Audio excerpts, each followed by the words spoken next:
constató que el hoy ministro Óscar Sea era un suplantador en exámenes de admisión. ¿Pueden entender ustedes ese perfil ocupando un alto cargo en nuestro país? Este caso, que ya de por sí es relevante, decíamos, no solamente por el alto cargo que ocupa, porque estamos hablando de un ministro.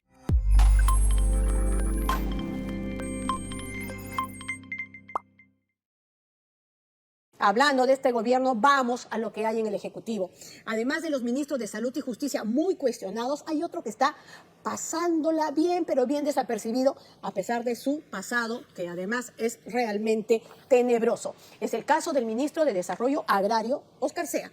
Para empezar, en lo técnico, cero experiencia en el tema agrario. Antes de ser ministro de Agricultura, se desempeñaba como profesor en una escuela secundaria en Pomaoca. Es pues profesor de profesión, como aparece en su hoja de vida. Pero también aparece algo más que es, como decía, realmente perturbador. Fue dos veces, y por casos completamente distintos, acusado de homicidio. Marco Vázquez y Cristian Loaiza tuvieron acceso en exclusiva al expediente que supuestamente lo declara inocente. Las omisiones son realmente preocupantes. Vamos con el reportaje. No van a encontrar en Óscar Sea un ministro de doble discurso. Este ministro es para trabajar a favor del campo, a favor de esos hermanos. Este hombre es el desconocido congresista de Perú Libre por Puno, hecho ministro de Agricultura hace un mes, Óscar Sea Choquebambi. Seguramente muchas están diciendo esto, aquello, como un profesor. Pero sí, aquellos que critican, nos vamos a tapar la boca porque nosotros hemos venido a trabajar. El ministro Óscar Sea fue criticado desde el principio por ser un profesor no apto para el cargo y ahora, confirmándolo en un solo mes de trabajo, ha puesto en contra a gran parte del sector agrario que votó por Pedro Castillo. Porque ha desnaturalizado la segunda reforma agraria y lo que ha hecho es imponer dirigentes. Como no tiene respaldo social, ha agarrado los cascarones y los ha utilizado con la firma de supuestos presidentes para respaldar su supuesta segunda reforma agraria. Y cuando ves que llega gente con cuestionamientos, ya denuncias, nosotros también somos agricultores, también somos ganaderos, también somos campesinos, pero no somos delincuentes. Pero más increíble aún es que con Óscar Sea, Pedro Castillo ha roto todos sus récords, pues es el único ministro de la historia reciente que ha sido detenido y estado preso en dos momentos distintos, acusado por dos homicidios de distintas personas. ¿Cómo se puede llegar a eso? Si realmente nos dedicamos a hacer del campo, hay mucho que hablar del campo. Si bien fue absuelto, el primer documento del INPE lo ubica en el penal de Juliaca el 13 de agosto de 1999 por el homicidio del ciudadano Paulino Ceballos Huacasi. El ministro que tienen al frente es un pequeño ganadero de la región de Puno. Y el segundo caso, que llegó hasta el 2017, se cuenta en estos tres documentos exclusivos, obtenidos por Panorama y mostrados por primera vez, que narran la demencial muerte a pedradas en la cabeza con el cuerpo dejado cerca a los rieles del tren de Puno del joven Edwin Richard Parisuaña Quispe. El horrendo crimen destrozando un cráneo nunca encontró respuesta. La fiscalía pidió 15 años de cárcel por homicidio calificado contra el actual ministro de Agricultura, Óscar Sea Choquechambi. Expediente 2826-2005. Delito, homicidio calificado. Imputado, Óscar Sea Choquechambi. Agraviado, quien en vida fue Edwin Richard Parisuaña Quispe. Por primera vez, detalles y documentos de la historia que siempre quiso enterrar el ministro, solamente en Panorama. Cuando dijeron, Óscar Sea va a ser el ministro de Agricultura, ¿usted qué pensó? No lo podía creer. De una persona que no tiene solvencia moral, no tiene experiencia y menos un perfil profesional idóneo para un cargo tan importante como el sector agricultura. Yo soy presidenta de la Comisión Agraria, nunca nos ha hecho pues un proyecto de ley que suene, nunca ha tenido una participación activa dentro de la Comisión Agraria, no ha presentado nada. Es decir, es un NN dentro del Congreso de la República, ¿no? Y sobre todo dentro del tema agrario. El 9 de agosto del 2016, el NN, ahora ministro de Agricultura, Óscar Sea, fue detenido en el paradero Tagore de Atevitarte. Estaba requisitoriado. Óscar Sea Choquechambi, el mismo que al solicitársele sus posibles requisitorias dio como resultado positivo. Motivo, homicidio calificado. Autoridad, Sala Penal de Puno. Sea fue trasladado de Lima hasta una sala penal de Puno, increíblemente, en un hecho que por sí solo lo descalificaría para ser ministro. Óscar Sea se había mantenido durante 3 años como reo contumaz al no presentarse a su juicio por asesinato. Solo el gobierno de Pedro Castillo. Se señala fecha para la audiencia pública, a la cual no asistió el acusado, por lo que mediante resolución número 41 del 11 de junio del 2013 se le declaró reo contumaz al acusado Óscar Sea Choquechambi. Es así que se le pone a disposición de la sala penal el 15 de agosto del 2016. Sea era requerido para un nuevo juicio ordenado por la Corte Suprema por el asesinato de Edwin Richard Parisuaña Quispe. Hagamos una cronología.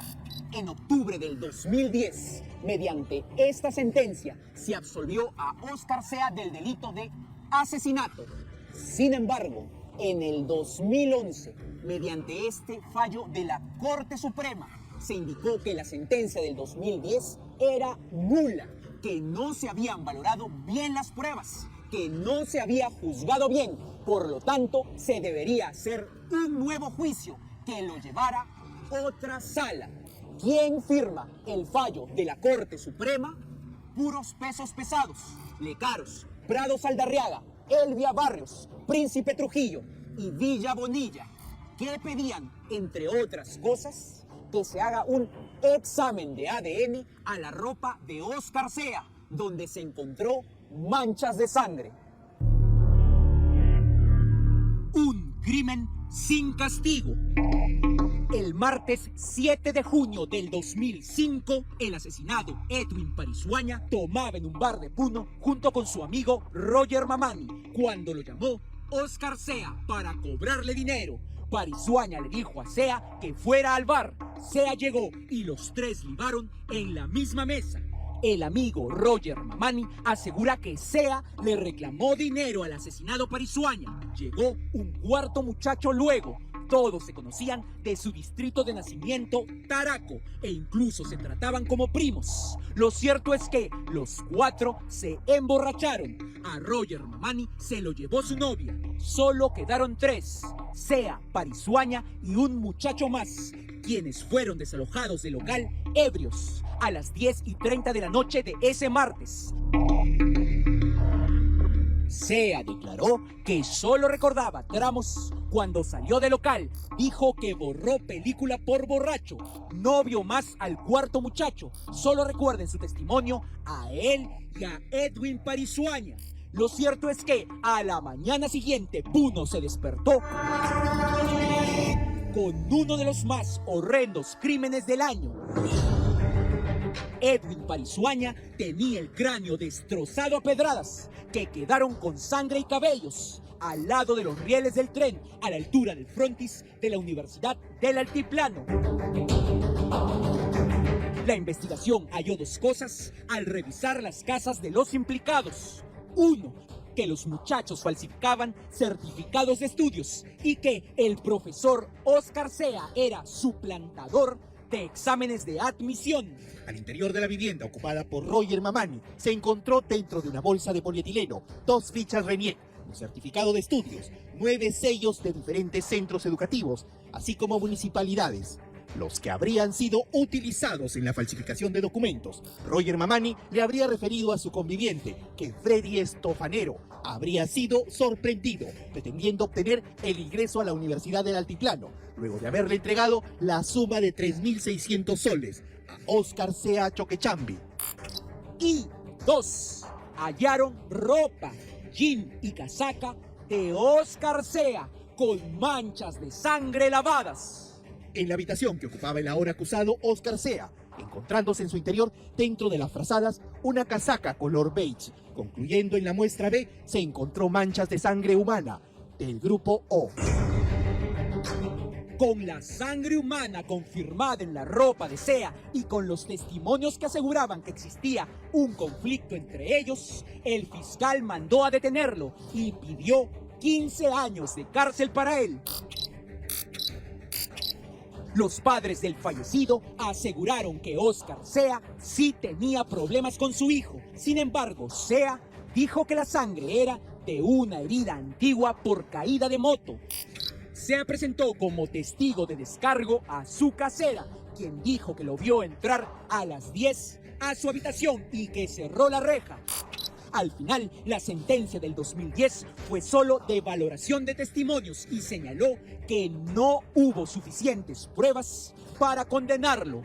Se concluye que por insuficiencia probatoria no se ha destruido el principio constitucional de presunción de inocencia, absolviendo de culpa y pena al acusado Óscar C.A. Choquechambi. Nunca se convocó al cuarto muchacho a declarar, nunca se determinó de quién era la sangre en la ropa. En general, el caso transcurrió como miles de casos sin justicia en provincia y con salas que se quebraban. Si la Suprema anuló tal sentencia y juicio, como dijimos, ¿se cumplió o no se cumplió en juzgarse bien la segunda vez? Corte Suprema, nulidad, página 3. Al considerarse la existencia de muestras de sangre en las prendas del procesado que éste atribuyó a una caída al maniobrar una moto, resultaba necesario establecer previamente si éstas pertenecían a la del encausado o a la víctima. Esta es la segunda sentencia del 2017. C.A. estuvo 3 años ausente como reo contumaz. Cuando lo capturaron en Ate en 2016, recién se reinició otra vez el proceso. Iban 12 años. El padre del fallecido acusó amenazas de Óscar C.A. en pleno juicio oral. El padre del occiso en juicio oral ha referido que el acusado lo alcanzó en Taraco, diciéndole que había matado a su hijo y que ahora lo iba a matar a él. Sin embargo, ¿qué se hizo con la ropa con sangre? La respuesta que podría dar luz sobre el asesino. ¿Qué se hizo? Según la sentencia, nada. Leo la sentencia literalmente. Es conveniente realizar una prueba de ADN con la sangre que aparece en las prendas de vestir del acusado que han sido incautadas, casaca y pantalón jean. Dicha prueba no se ha podido actuar ante la imposibilidad de contar con dichas prendas de vestir, pues no obstante haber cursado oficios a la Oficina de Biología Molecular a donde fueron enviadas, no han sido remitidas. La prueba vital y final no se realizó nunca. Las prendas se quedaron en alguna oficina del Ministerio Público. Así no se cumplió con lo que mandó la Suprema. El delito quedó sin responsable. Era determinante la prueba de ADN, que no se ha podido actuar, lo que ha dado lugar al surgimiento de una duda razonable, con ocasión de la participación del acusado en los hechos imputados. Por lo tanto, con esa duda, Óscar C.A. fue absuelto el 11 de agosto del 2017. 4 años más tarde, Óscar C.A. es un pequeño ganadero de la zona de Taraco. Postuló con la facción más radical y violenta del magisterio a congresista. He visto siempre a esos candidatos, esas autoridades que vienen a decir que van a hacer maravillas, que van a hacer una transformación y después se olvidan hasta las próximas elecciones. El resto es la historia de un crimen sin castigo. Le vamos a escuchar a los que nos aplauden. No solamente lo vamos a escuchar, sino va a tener participación directa. Y también a los que no nos aplauden.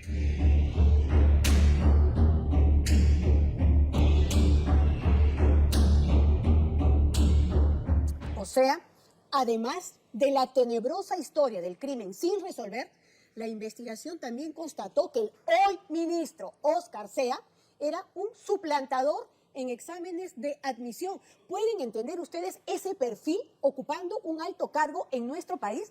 Este caso, que ya de por sí es relevante, decíamos, no solamente por el alto cargo que ocupa, porque estamos hablando de un ministro de Estado cuya participación se da no solamente como suplantador en unos exámenes que ya es bastante irregular y ilícito, sino también en un violento, en un sangriento crimen que deja muchas dudas aún hoy. ¿Cómo puede ser que a pesar de la disposición de la Corte Suprema nunca se hizo la prueba de ADN a la sangre que quedó en su camiseta, en su ropa, y que una omisión de esas dimensiones, de esa magnitud, fuera la razón para declarar inocente a una persona, sea esta quien sea? Pero además es relevante también porque no deja de sorprender las presencias, las figuras con este perfil, como lo dijimos con insistencia la semana pasada, de las personas que tienen llegada o que busca, que escoge el presidente de la República, o lo que es peor, su entorno más cercanos. Casos como el de Saimir Villaverde, que ante la comisión del Congreso se presentó como un hombre sin pasado, se borró de un plumazo su asalto a mano armada, su degradación pública de las Fuerzas Armadas, o el de Fritz Moreno, señalado en su momento como autor intelectual del asesinato del hijo del exalcalde de San Juan del Lurigancho y también de un delincuente denominado Nene Malo. Y nada, absolutamente nada de eso parece indignarnos. Lo normalizamos, dejamos de lado los hechos porque simplemente quien lo denuncia simplemente no nos caen bien, así de simple. Noticia bomba, pero no, quien lo denuncia no nos cae bien, lo pasamos por alto, aquí no pasa nada. En fin, eso es lo dramático y eso es lo que está haciendo que el país se esté ubicando en una situación tan, pero tan peligrosa y no queremos verlo. Y